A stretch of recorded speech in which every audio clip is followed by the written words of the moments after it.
I'm Matt Bichard here in New York City for Nareit's REIT Week, the 2018 Investor Conference. Joining me today is Chris Marr, President and CEO of CubeSmart. Chris, thanks so much for joining us. Oh, thank you for having me. Now, Southern California and Florida continue to be among your top performing same-store MSAs. What factors are driving the fundamentals in those markets? Two totally different factors. In California, we continue to see very little new supply of self-storage being developed.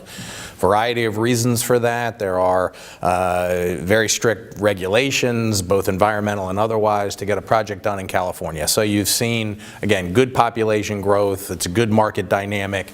No new supply, so that's been creating some great performance there. In Florida, it's just a continuation of a state that has good movement. We've seen, people moving around, people inbound into the state, and then you had a little bit of a benefit from hurricanes. Hurricanes, unfortunately are bad for the people they impact, but can be good for self-storage in the event that our stores are still standing at the end.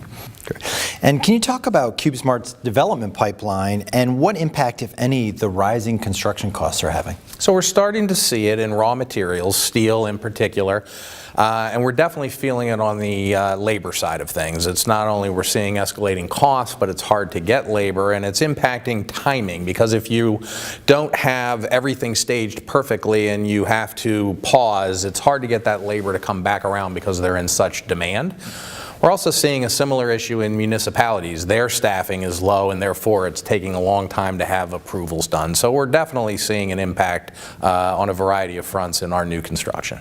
And lastly, can you talk about how the customer acquisition process and how that's evolved from walk-ins to online and mobile reservations, and how that's going to change how you operate your facilities? So I think the dramatic changes happened years back as we shifted from someone finding our product on Yellow Pages to finding us on their computer.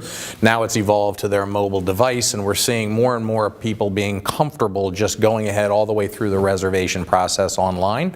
I think we'll continue to see incremental changes as technology continues to change and it becomes easier and easier for people to transact, and perhaps at some point, we get to a point where the labor required in our stores is less because people are doing everything self-service. So we shall see. Continues to evolve. Great. Chris, thank you so much for joining us. Thank you. For more from Nareit's REIT Week, be sure to visit Nareit's website, REIT.com.